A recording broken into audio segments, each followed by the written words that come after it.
As far as I can work out, there actually hasn't been a visit by a North Korean leader to a multilateral gathering since 1980, when the then North Korean leader Kim Il-sung went to Joseph Tito's funeral in Yugoslavia. That's how far back we're going, 10 years before the end of the Cold War. So it really is an unusual and potentially momentous step by Kim Jong Un, North Korea's current leader, into this sphere of multilateral diplomacy. So perhaps we're going to see a more diplomatic foreign policy from Pyongyang, and more of an attempt to build relations with not just Beijing and Moscow, but perhaps even with other countries in the region as well. And if we do get that trilateral between Kim, Vladimir, and Xi Jinping, then I expect there'll be a lot of reaction in Washington. That's the type of thing that gets people's attention in this town.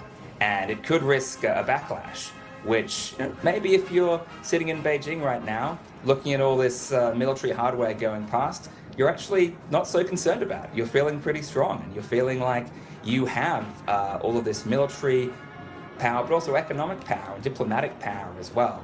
So there's certainly a risk of overconfidence too seeping into the proceedings around this visit.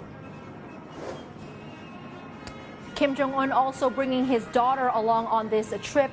This is Kim Ju-ae, and she being seen by the world on the world stage for the first time.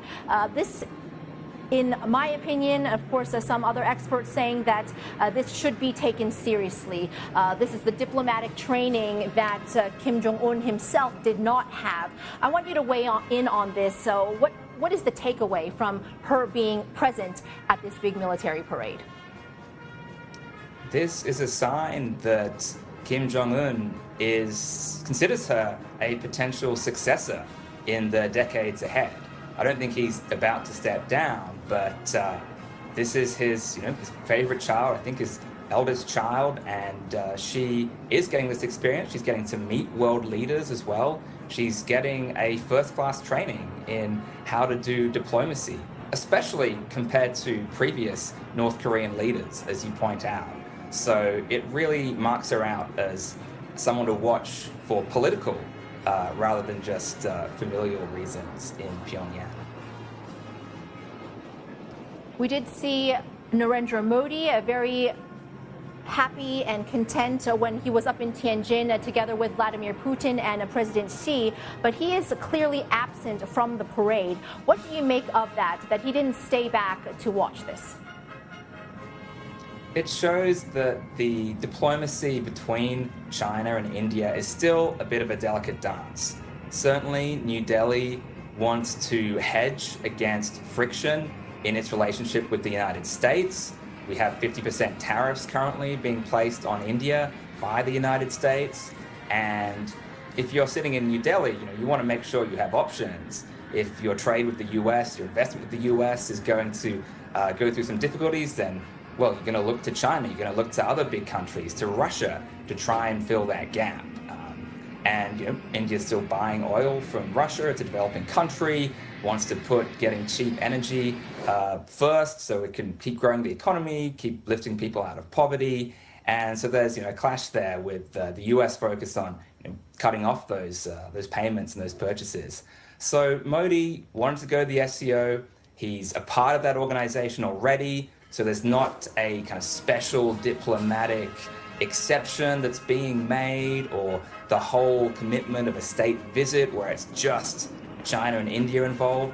This is quite an easy way to come to China for the first time in 7 years after COVID and a real nadir in bilateral relations after border clashes in mid-2020, and basically try and restart that economic relation, try to calm things down on the border. We have a really potentially quite significant border demarcation group that's just been set up after some previous China-India diplomacy. But at the same time, there's still a lot of suspicion about Beijing in New Delhi. There's still a lot of concern about Chinese activities at those Himalayan borders between the two countries. And that's why India was actually one of only 3 of China's bordering countries to not attend this this parade. The others being Afghanistan and Bhutan, who didn't send their leaders, but all other 11 of those bordering countries had their leaders here, which goes again to the success of China's neighborhood diplomacy in recent years. Now we are looking at these fly pasts, and I'm seeing here from Xinhua fighter jets, the J-16D, the J-20, the J-35A, the J-20S, and the J-20A in the fly past. Now these new military capabilities that China is flaunting here, how do these advancements alter regional security dynamics with Taiwan, with the South China Sea? China wants to be able to go toe-to-toe and beyond with the United States and its allies like Japan, South Korea, the Philippines, Australia, if there was a conflict over Taiwan, or if there was a move by the Taiwanese leadership to declare independence, or a move by the US to recognize Taiwan as a sovereign nation, neither of which I think are imminently likely, but she wants to be in a position where those facts can never be established on the ground.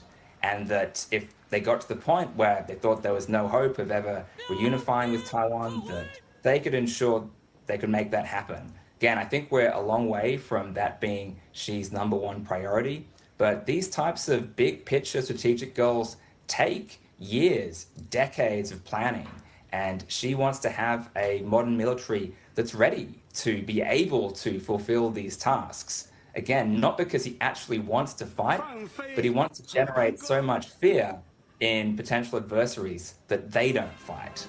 And I think that's really where the planes, the ships, cyber capabilities, everything we're seeing rolling past, that's the #1 mission of the Chinese military. And there are other missions, and there are missions that are more global, but the regional theaters, Taiwan Strait, South China Sea, Indian border, that's really where the focus is.